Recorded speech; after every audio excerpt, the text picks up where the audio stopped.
19 kes aktif COVID-19 masih dirawat di Pusat Pengasingan Kebangsaan dengan 2 kes sembuh dan tiada kes baharu dicatatkan hari ini.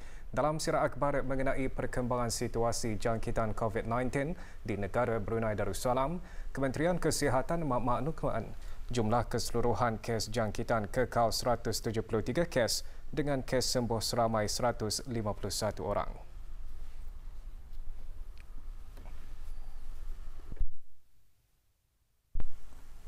Kes terakhir jangkitan tempatan COVID-19 dilaporkan pada 6 Mei lalu iaitu 247 harian lalu, manakala jumlah kes import sejak kes jangkitan terakhir tempatan dilaporkan sebanyak 32 kes.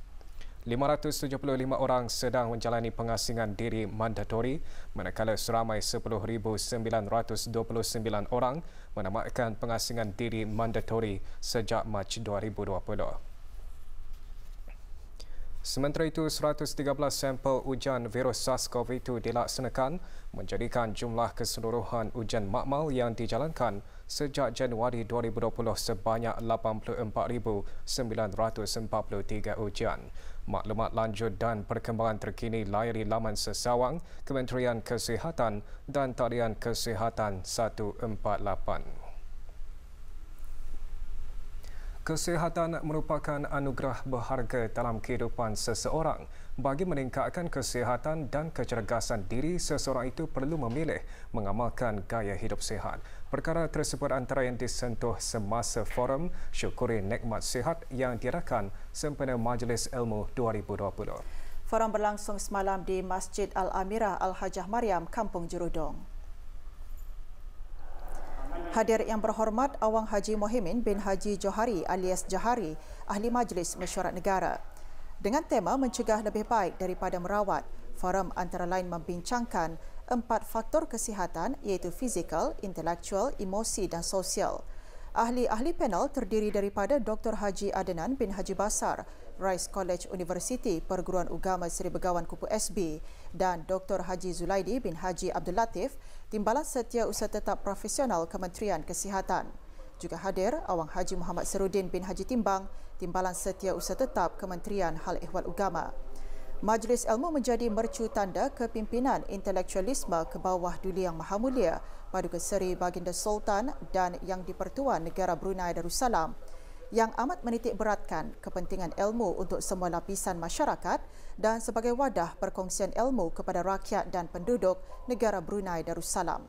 Majlis seumpama ini akan dilaratkan lagi di Masjid Jamalul Alam Kuala Belait pada hari Sabtu 16 Januari ini pukul 9 pagi.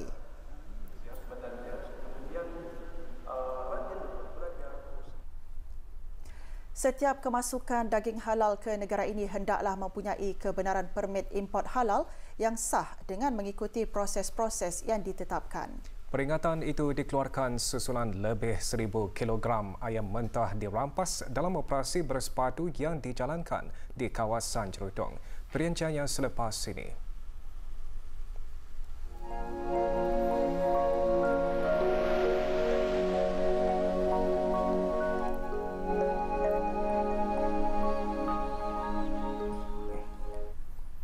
Lebih 1,000 kilogram sayap ayam dan tongkeng ayam yang diragui kehalalannya dirampas dalam operasi bersepadu yang dijalankan oleh pegawai-pegawai penguatkuasa bahagian kawalan makanan halal Jabatan Hal Ehwal Syariah bersama Jabatan Kastam dan Eksais Diraja Brunei.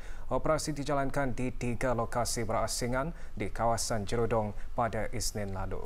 Operasi bersepadu dijalankan berdasarkan hasil risikan yang dijalankan oleh bahagian kawalan makanan halal mengenai penyeludupan daging ayam mentah yang diragui kehalalannya di salah sebuah premis makanan di kawasan Jerudong. Di lokasi kejadian, para pegawai menemui 45.4 kilogram sayap ayam dan 60 kilogram tongkeng ayam di dalam premis makanan tersebut. Operasi dilanjutkan ke rumah kediaman suspek dan berjaya menemui lagi 460 kilogram sayap ayam dan 430 kilogram tongkeng ayam di dalam peti sejuk beku yang bersumber dari salah sebuah pusat penyembelihan di negara Eropah yang tidak diiktiraf oleh Majlis Ugama Islam Brunei dan dibawa masuk ke negara ini tanpa permit import halal. Kes tersebut diserahkan ke Jabatan Kastam dan Eksais Diraja untuk tindakan lanjut. Di lokasi yang berasingan, para pegawai-pegawai penguatkuasa bahagian kawalan makanan halal juga mendapat maklumat berhubung dengan terdapatnya sayap ayam dan tongking ayam yang diragui kehalalannya di dalam sebuah van yang diletakkan di kawasan letak kereta di Jerudong. Setelah diperiksa, 48.8 kilogram sayap ayam dan tongking ayam ditemui disimpan di bahagian belakang van tersebut yang juga dipercayai tidak mempunyai permit import halal.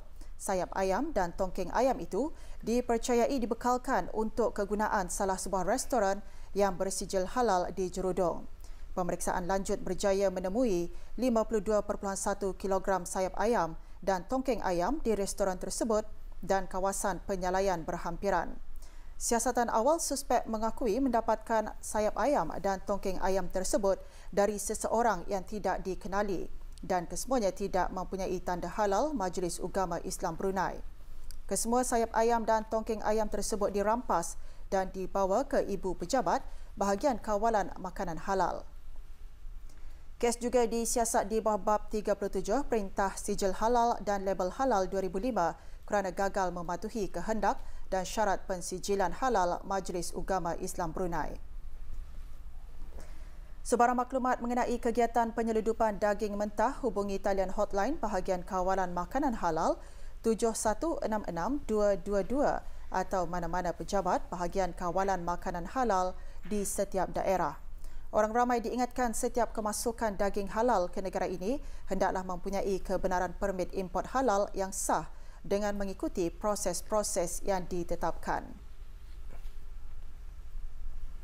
Sejumlah 3,568 tin minuman keras pelbagai jenama berjaya dirampas oleh keanggotaan Polis Marin Jabatan Gerakan Pasukan Polis di Raja Brunei. Operasi yang dijalankan semalam di sebuah rumah di Kampung Sungai Besar, daerah Brunei dan Muara itu hasil perkongsian maklumat yang disalurkan oleh orang ramai kepada pasukan polis di Raja Brunei.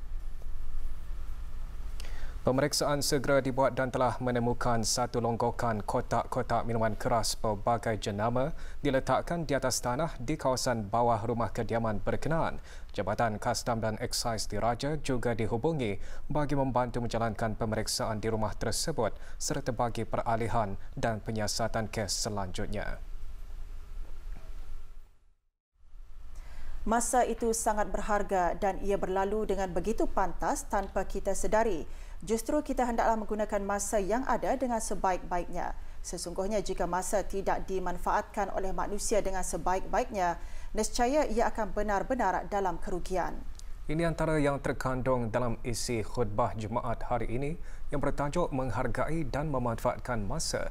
Dalam khutbah juga menyeru kita agar menghargai masa, memanfaatkan dan tidak membiarkan masa itu berlalu dengan sia-sia. Ini kerana di akhirat kelak kita semua akan ditanya adakah kita telah menggunakan pemberian atau nikmat-nikmat yang dikurniakan Allah Subhanahu Wa Taala itu dengan sebaik-baiknya. Sesungguhnya kita hidup di dunia yang fana ini hanya sementara. Justru kita hendaklah menggunakan dan mengurus masa itu dengan penuh bijaksana. Terdapat banyak perkara yang boleh kita lakukan agar masa kita itu tidak terabai dan terbuang begitu sahaja.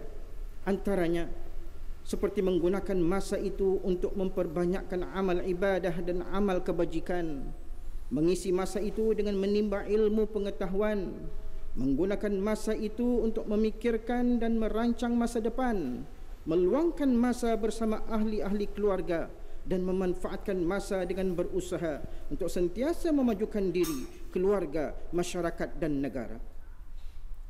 Universiti Brunei Darussalam UBD akan menganjurkan Pesta Kerjaya atau UBD Career Fair 2021 selama 5 hari mulai 11 Januari hingga 16 Januari 2021.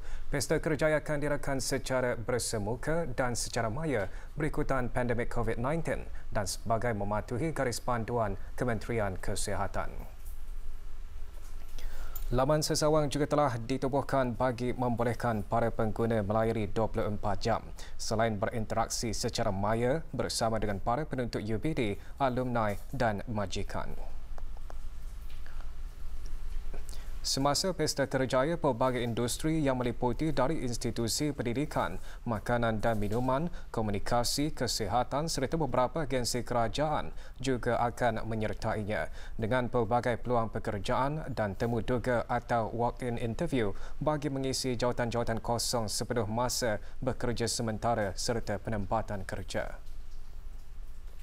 Manakala itu, UBD juga mengadakan aktiviti sampingan iaitu sesi perbincangan UBD Where We Talk About Your Career Plans yang meliputi perbincangan kerjaya dan bengkel kerjaya yang akan diadakan sehingga esok 9 Januari 2021.